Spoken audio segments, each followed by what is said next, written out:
কিন্তু একটা পুরুষ যে দিনের পর দিন কত লাঞ্ছিত হচ্ছে, কিন্তু সেইটা পুরুষ যখন রাত্রিবেলা বিছানায় শুয়ে কাঁদে সেই কান্নাটা কেউ দেখতে পায় না, সেই কান্নাটা কেউ বুঝতে পারে না, আইনও সেই কান্না দেখে না।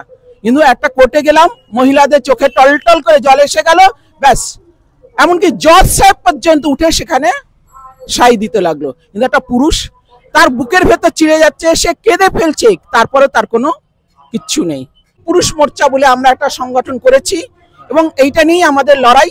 দেখা যাক, আমিও নারী ঠিকই, কিন্তু নারী হয়ে একটা নারীর উপরে যদি দিনের পর দিন এইভাবে মানে আননেসেসারি যেগুলোকে বলা হয় এক কথায় যে বলা হচ্ছে, সেটা তো নয়।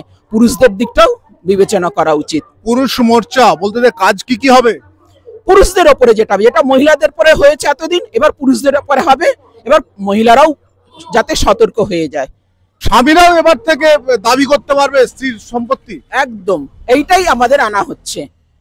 এইবার আমাদের এই আইনটাই আনা হবে যে স্ত্রীর সম্পত্তির উপরেও স্বামীর অধিকার যদি স্ত্রীর সম্পত্তি মানে স্ত্রীর যদি অধিকার স্বামীর ওতে থাকতে পারে, তা স্বামীর কেন থাকবে না? আইন তো সবার জন্যই এক। অত্যাচারিত স্বামী আমরা বিভিন্ন সময় বলে থাকি, কারণ আমাদের কাছে যে সমস্ত খবর আসে যে প্রচুর স্বামী রয়েছেন যারা কিন্তু স্ত্রীদের দ্বারা এবং শ্বশুরবাড়ির দ্বারা অত্যাচারিত। সেই রকম বেশ কিছু উদাহরণ নিয়ে যিনি কাজ করছেন, কৃষ্ণাদি আমার সঙ্গে রয়েছেন। কৃষ্ণাদি, আপনার অভিজ্ঞতাটা একটু শুনতে চাইবো।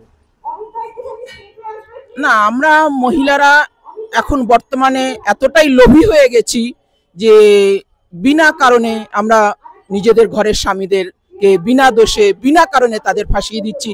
কারণ তো অবভিয়াসলি আছেই, হয় তাদের প্রপার্টি, না হয় তাদের ব্যাংক ব্যালেন্স কিরকম জেনে নিয়ে, এরকম বহু ফ্রড কেস আমি নিজেও করেছি কতগুলো। তো এবং আইন হয়ে গেছে এখন, যা কিছুই হোক না কেন মহিলাদের উপরেই যেন মোটামুটি ফেভারিটে এসে গেছে। কিন্তু এটা তো ভুল, আইন তো সবার জন্যই সমান। আইনের চোখ এই কারণেই এখন খুলে দেওয়া হয়েছে। আগে যেমন আইনের চোখ বাঁধা ছিল, কিন্তু এখন সেটা খুলে দেওয়া হয়েছে যে আইন সবার জন্য সমান। তো সেই হিসেবে এবার সেটাকে নিয়ে আমরা এখন দেখছি যে এটা কখনোই হতে পারে না যে একটা পুরুষ সারা জীবন অত্যাচারিত। পুরুষরাও যে কাঁদে সেটা কি মহিলারা জানে? মহিলারা কাঁদছে, রাস্তায় যাকে দেখছে জড়িয়ে ধরছে, কাঁদছে, আমার স্বামী এই, আমার শ্বশুরবাড়ি। কিন্তু একটা পুরুষ যে দিনের পর দিন কত লাঞ্ছিত হচ্ছে, কিন্তু সেইটা পুরুষ যখন রাত্রিবেলা বিছানায় শুয়ে কাঁদে সেই কান্নাটা কেউ দেখতে পায় না, সেই কান্নাটা কেউ বুঝতে পারে না, আইনও সেই কান্না দেখে না। কিন্তু একটা কোর্টে গেলাম, মহিলাদের চোখে টলটল করে জল এসে গেল, ব্যাস এমনকি জজ সাহেব পর্যন্ত উঠে সেখানে সাই দিতে লাগলো। কিন্তু একটা পুরুষ তার বুকের ভেতর চিড়ে যাচ্ছে, সে কেঁদে ফেলছে, তারপরে তার কোনো কিচ্ছু নেই। বলছি দুই একটা উদাহরণ যদি আমাদেরকে বলেন, যে যেগুলো হচ্ছে খুব মর্মান্তিক একটা উদাহরণ যেটা আপনাদের মনে গেঁথে রয়েছে, কারণ প্রচুর তো ডিভোর্স হচ্ছে, যদি একটু বলেন। কত এরকম এক্সাম্পল দেবো, প্রচুর আছে প্রচুর আছে। আমার নিজেই আমি অনেকগুলো কেস করেছি এই নিয়ে। যেমন আমার নিজেরই এক পরিচিতর মধ্যে ফলস কেস, এটা আমি নিজেও করেছি এবং তাকে আমি বলেছি যে কেন তুমি এইগুলো করছো, কিন্তু তার বক্তব্য না তার আছে। আনজি তার আছে, তুমি কি জেনেই শুনে এটা করেছো? এটা তো ঠিক না। তুমি দেখেছো যে তার প্রপার্টি আছে বলে তুমি তাকে না, এখন কি করা যাবে, কিছু করার নেই, আমাকে নিয়ে সে খেলেছে। খেলেছে একতরফা তো সে খেলেনি, তুমিও খেলেছো। তাহলে যা হবে তাহলে হাফ হাফ করো, ঠিক আছে? আমি তোমার হয়ে কোর্টে উঠবো, তাহলে তুমি যা নিচ্ছ ছেলের কাছ থেকে সেই ছেলেও দেবে হাফ, তুমিও দেবে হাফ। তো এইরকম অনেক কেস আমাদের আছে, আমি নিজেও এই নিয়ে অনেক লড়াই করেছি। মূলত হচ্ছে ছেলেরা যে ভুগছে, বেশিরভাগ দেখা যাচ্ছে স্বামীর বিরুদ্ধে যখন মামলা হচ্ছে, সঙ্গে কিন্তু শ্বশুর বাড়ির বিরুদ্ধে একেবারে যারা অশীতিপর বৃদ্ধ তাদের বিরুদ্ধেও মামলা হচ্ছে, তাদেরকে কোর্টে যেতে হচ্ছে, কাউকে অ্যারেস্ট করে নিয়ে যাচ্ছে। হ্যাঁ, সেটা তো হচ্ছেই, এটাই তো হচ্ছে, দিনের পর দিন এটা হচ্ছে। কিন্তু এইভাবে তো চলতে পারে না। এটা নিয়েই আমরা এবার নেমেছি, পুরুষ মোর্চা বলে আমরা একটা সংগঠন করেছি এবং এইটা নিয়েই আমাদের লড়াই। দেখা যাক, আমিও নারী ঠিকই, কিন্তু নারী হয়ে একটা নারীর উপরে যদি দিনের পর দিন এইভাবে মানে আননেসেসারি যেগুলোকে বলা হয় এক কথায় যে বলা হচ্ছে, সেটা তো নয়। পুরুষদের দিকটাও বিবেচনা করা উচিত। পুরুষ মোর্চা বলতে কাজ কি হবে? পুরুষদের ওপরে যেটা মহিলাদের পরে হয়েছে এতদিন, এবার পুরুষদের ওপরে হবে।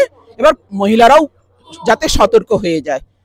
ইদানিংকালে আমরা দেখেছি যে স্বামী অত্যাচারিত হয়ে তিনি আত্মহত্যা করেছেন, সেক্ষেত্রে দেখা গেছে পুলিশ স্ত্রী এবং স্ত্রীর মাকে এদেরকে গ্রেপ্তার করেছে, অর্থাৎ এটা একটা পদক্ষেপ দেখা গেছে। কিন্তু এইটা কতদিনে আপনারা চাইছেন? আন্দোলন তো অনেক দিনের। এখন এই আন্দোলন তো আমাদের সবে শুরু হয়েছে, জাস্ট বছর কয়েক হলো, কিন্তু এবার দেখা যাক। এটা তো শুধু একা আমি হলে হবে না, আমার মতন অনেককেই নামতে হবে, কারণ আমারও ঘরে ভাই আছে, আমারও ঘরে পরিবারের সবাই হাজবেন্ড রয়েছে, অনেক সাফার করেছে তারা। তো এবার আমরা এটাকে নিয়ে অনেক দূর এগোচ্ছি এবং দেখা যাক এটাকে নিয়ে আমরা সুপ্রিম কোর্ট পর্যন্ত লড়াই করব। প্রয়োজন হলে আমরা এটা নিয়ে দিল্লিতেও গেছি, আমরা যাইনি যে তা না, আমরা দিল্লিতেও এই নিয়ে বসেছি, নেক্সট আমরা আবার যাব। মানে এটা নিয়ে কি আপনারা আন্দোলন করতে নামবেন? একদম, এই আমাদের আন্দোলন চলছে এবং আমাদের আন্দোলন চলবে যতদিন না নারী পুরুষ সমান বিচার হবে, ততদিন এই আন্দোলন আমাদের চলবে। এই আন্দোলন মানে আস্তে আস্তে কতটা ক্রমবর্ধমান এগোতে পারে আপনাদের? এখন এগোতে তো হবেই, এগোতে আমাদের হবেই। নারী যদি এগোতে পারে, পুরুষ কেন এগোতে পারবে না? এগোতে আমাদের হবেই, এগিয়েছি এবং এগোবো। কত শতাংশ স্বামী মানে একেবারে ইন্টেনশনালি স্ত্রীর অত্যাচারের তারা ভুক্তভোগী হচ্ছে? আমার কাছে মনে হয়, আমি যতদূর দেখেছি, আমার কাছে যতদূর কেস আছে, আমার মনে হয় মেয়েদের থেকে স্বামীরা বেশি সাফার করেছে। 100-এ ওভার হয়ে গেছে আমার মনে হয়। আমরা যেটা বলি 100-এ 100, আমার মনে হয় 100 পেরিয়ে গেছে স্বামীদের ক্ষেত্রে। এক্ষেত্রে এনারা চাইছেন যে আপনারা একটা পুরুষদের হয়ে কিছু চাইছেন, কিছু বলছেন? অবশ্যই পুরুষদের নিয়েই তো হবে, কেন পুরুষরা আর কত লাঞ্ছিত হবে? দিনের পর দিন পুরুষরা লাঞ্ছিত হয়ে যাচ্ছে, আর তারা শুধু দিনের পর দিন এই দিতে হবে, অ্যালুমিনি দিতে হবে, এটা দিতে হবে, ওটা দিতে হবে, কিন্তু কিসের জন্য? ভোগ যখন করেছে তখন তো উভয় হয়েছে, তাহলে উভয় হোক 50-50। আমার কাছে এইটাই আমার নীতি, আমার আইন এইটাই। যদি নিতেই হয় তাহলে যা হবে 50-50। যদি কোনো মহিলা যদি তার প্রপার্টি চায় তাহলে ঠিক আছে 50-50 হোক। যদি তার কাছে ডিমান্ড হয় 1 লাখ 2 লাখ 1 কোটি 2 কোটি, 50-50 হবে। এক হাতে তো হয় না, কারণ নারী অনেক করেছে আর নয়। মানে স্বামীরাও এবার থেকে দাবি করতে পারবে স্ত্রীর সম্পত্তি? একদম, এইটাই আমাদের আনা হচ্ছে।